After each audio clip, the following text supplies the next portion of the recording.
বাপির বাড়িতে যেতে গোছায় আজ নবী নন্দিনে মা ফাতেমা সুধায় বাপির বাড়িতে যেতে গোছায় চাল আটা কিছু আনিবি বলে এই ভেবে ফাতেমা আলীকে সুধায় আজ নবী নন্দিনে মা ফাতেমা সুধায়।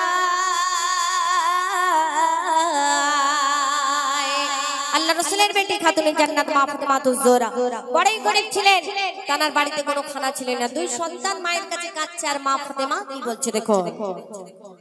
হাসান হোসেন কাঁদে, হাসান হোসেন কাঁদে খুদার জ্বালায়, মা ফাতেমা কয় বাবা আয় কাছে আয়। হাসান হোসেন কাঁদে খুদার জ্বালায়, মা ফাতেমা কয় বাবা আয় কাছে আয়। আলীর দুটি লাল তখন খুদার জ্বালায়, মা ফাতেমার জিভি খানে চুষে চুষে খায়।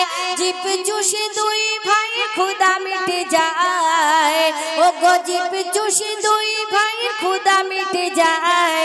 মা বেটাতে খোদার কাছে শুকর করি আদায় আজ নবী নন্দিনে মা ফাতেমা সুধায় বাপির বাড়িতে যেতে গোছায় চাল আটা কিছু আনিবি বলে এই ভেবে ফাতেমা আলীকে সুধায় আজ নবী নন্দিনে মা ফাতেমা সুধায়।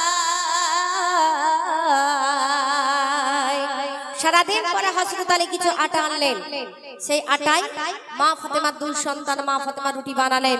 সেই আটায় 3 খানা রুটি হয়েছিল এবং 4 খানা যখন রুটি হলেন মা ফাতেমারা ছিলেন 4 জনা। যখন তানারা খেতে যাবে তানার দরবারে মা ফাতেমার দরবারে এক ভিখারি এসে হাজির হলেন। তো মা ফাতেমা কোনোদিন তানার দরবারে কোনো ভিখারিকে খালি হাতে ফিরিয়ে দেন না। কি পরীক্ষা আল্লাহ পাক করেছিলেন কবি লিখছে দেখো।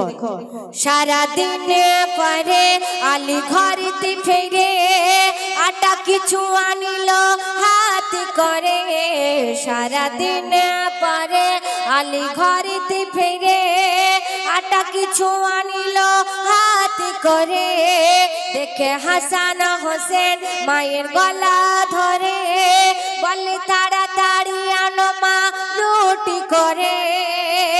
4 জনাতে মিলে রুটি বানাতে যায়, 4 জনাতে মিলে রুটি বানাতে যায়।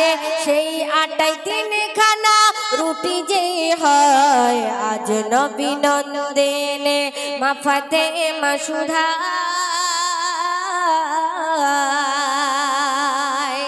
যখন তানারা খেতে বসলেন ভিখারি এক দরবারে মা ফাতেমার এসে হাজির হলেন। তো মা ফাতেমা কি করলেন, সেই 3 খানা রুটি থেকে একটি রুটি ভিখারিকে বসিয়ে খাইয়ে দিলেন। আর থাকে 2 খানা রুটি তানারা 2 সন্তান এবং মা ফাতেমা তুজ-জোহরা হযরত আলী তানারা 4 জনে যখন খেতে বসলেন জিবরিল আমিন এই দৃশ্য দেখে কাঁদছে আর কি বলছে দেখো।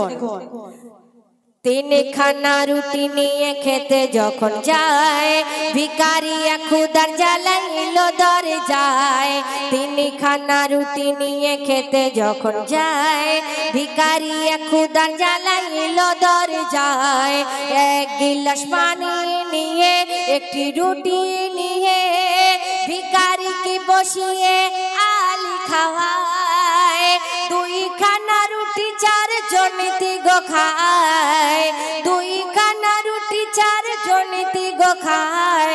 দেখে জিবরিল কাঁদে গো নিরালায় আজ নবী নন্দিনে মা ফাতেমা সুধায়। শেষ ছন্দে কবি লিখছে দেখো।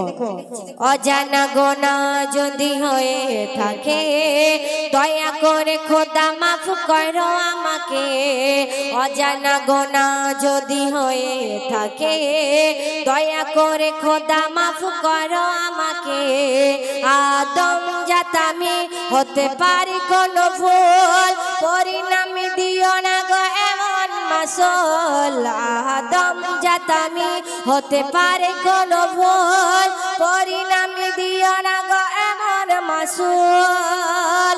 রহমাতুল্লাহ কাঁদে এমন ভুল হয়, রহমাতুল্লাহ বুড়ো হওয়ার আগে জানি দিও গো আমায় আজ নবী নন্দেনে মা ফাতেমা সুধা